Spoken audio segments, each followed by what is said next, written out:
Hi friends, it's Miss Christy again. Sorry I haven't been on lately. We've been kind of busy here at home just getting things done. So I'm bringing to you today our lesson 4 and 5. I'm going to combine it today.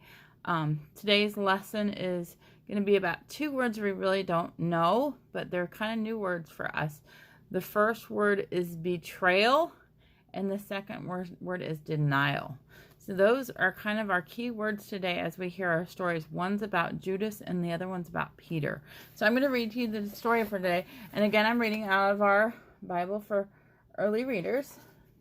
The first story is called Unbelievable. It comes from Matthew 26. This is the one that talks about betrayal. The time was quickly coming when Jesus would die. His death was part of God's plan to help people to be able to go to heaven someday. God planned that Jesus would die for the sins of all people. Judas led some soldiers into the garden where Jesus was praying. The Hebrew leaders had paid Judas 30 pieces of silver to show the soldiers which man was Jesus.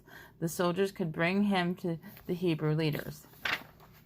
Judas walked up to Jesus and kissed his cheek. This was a sign that the soldiers were waiting for. The soldiers surrounded Jesus. Some of them grabbed him. He did not try to run away. He did not even move. The soldiers arrested him. Peter, one of Jesus' disciples, wanted to protect Jesus. He pulled out a sword and cut off the soldier's ear. "Stop," Jesus shouted. He told his friend to put a sword away. Then Jesus touched the soldier's ear. It was healed. It looked as good as new. The disciples could not believe that Jesus would heal the soldier's ear. The soldiers took Jesus out of the garden to meet with the Hebrew leaders. The disciples were scared and ran away. Judas ran away too. He was sorry that he had helped the soldiers find Jesus, but it was too late. Judas could not change things now. So that was the story of betrayal. The next one is the story of denial. And this comes from Matthew 26 again, and it's called Peter's Failure. The leaders of the Hebrews called a meeting.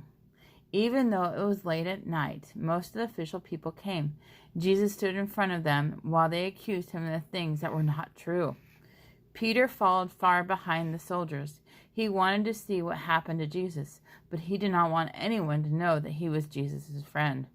He stood outside the building where the leaders were meeting.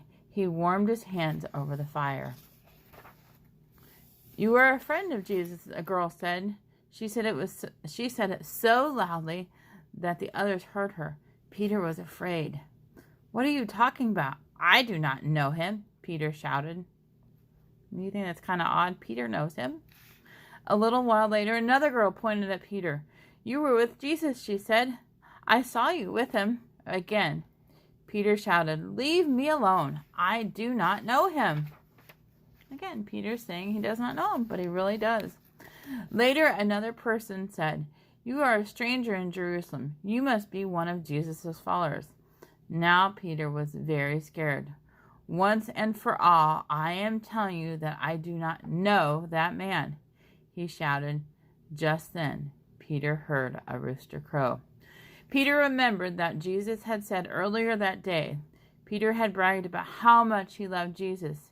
"Before the first rooster crows, you will say 3 times that you do not even know me." Jesus had said. Now Peter walked away, crying hard. So we heard about the betrayal of Judas, how he showed the soldiers who Jesus was by that kiss on the cheek. And then we heard about denial, about how Peter denied ever knowing Jesus. So there's our stories for today. Tune in a little bit for our craft